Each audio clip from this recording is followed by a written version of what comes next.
Waste disposal. One of the many very apparent and real-world issues that we see occurring today.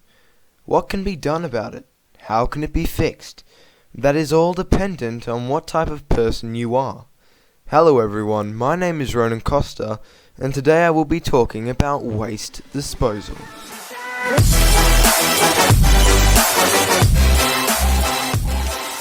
So to begin with, I myself, being just as curious as you are, decided to look up the definition of waste disposal online before beginning.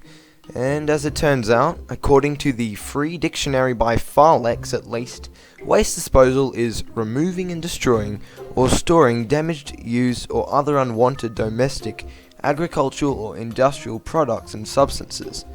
Disposal includes burning, burial at landfill sites or at sea, and recycling. Now that does seem to be quite a fairly accurate explanation of what waste disposal is. But just in case you're still confused, it's the disposal of wastes. This needs to be done everywhere too, since many of these wastes can be dangerous and contaminate the environment around them if not cleaned properly. Some wastes can and will rot if not treated to, while others can generate smells that aren't the nicest, as well as methane gas, which is explosive and plays a part in the greenhouse effect. So next time you drop your up and go, just remember that if you don't pick it up and the cleaner doesn't pick it up, you may just be creating one of the most dangerous hazards your school has ever seen. At least since that time you gave a terribly inaccurate presentation about waste disposal. But that's not the point. The point is that something needs to be done about this problem, and something can be done.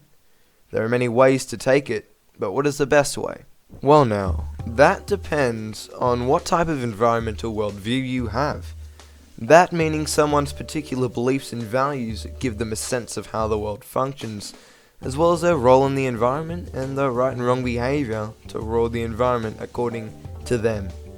There are three main categories these views fall into, and I will touch upon each one and their views on this topic as we go. The first view is human-centered, meaning that out of everything in the entire universe, humans are the main priority, and that our own needs come before everything else. So say there was a forest somewhere with heaps of trees. They would see the trees not as a gift of nature, but as a resource, and would find a way to harvest that as quickly and as well as possible.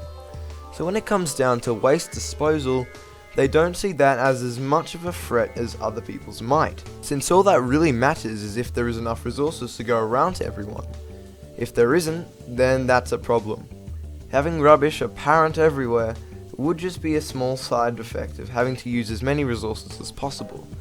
But that's just life, and that's just the way things roll. Yes, it's a problem, but it's not quite that high up there on the list when you're more focused on staying alive and thriving as a human race. No, they are not evil people. It's just that their priorities are different to others, and for good reason. Might as well take what you can get, so that's where they stand. Next up, you have a view that's as much of a 180-degree turn as the North Pole is from the South Pole. It's Earth-centered, where we as humans aren't the main focus, but in fact the Earth is, and the environment takes the priority of people to look after it and nurture it in order to keep it cultivated and thriving even in the days when we as humans suffer because of it. For them, waste disposal is a problem, and not a small one, because the amount of waste getting disposed isn't getting any smaller. More and more landfill sites are getting filled to the brim, meaning new areas will have to be cleaned out in order to make room for more landfill places to hold the waste.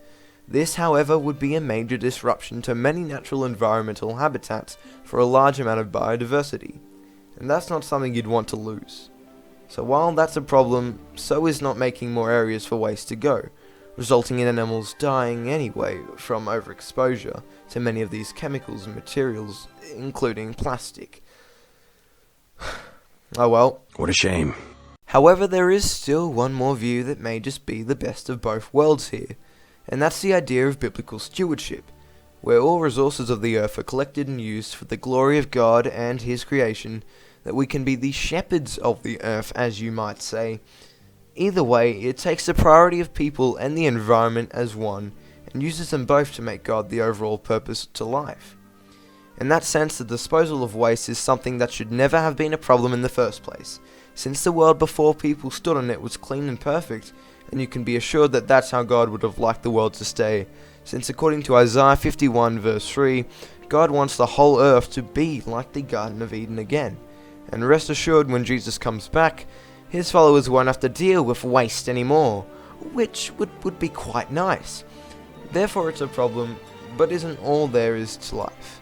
God in his glory is the big thing, and if you're using the world for him, then no matter what's going on earth, you have come out on top. So that's that, and now you're probably wondering where I stand on this pending issue. Well, it's pretty clear to me that after spending a good few hours researching and working on this assignment, and learning about waste disposal and all the views people have, that God has a plan for us no matter what. I know that might seem kind of like a strange thing to say, but in the issue of waste disposal, it became as a result of a mess we had gotten out of control with, and were unable to fix. So now that we know that, we know it wasn't the best way to look after the world God created for us.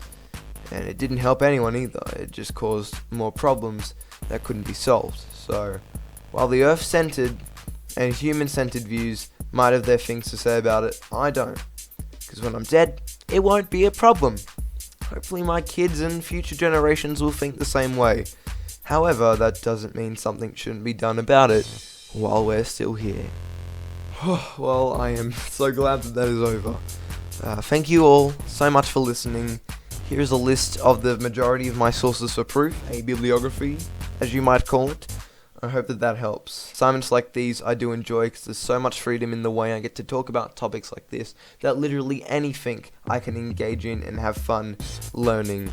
So thanks for that, Mr Flegg. Super great to be able to do. I really appreciate it.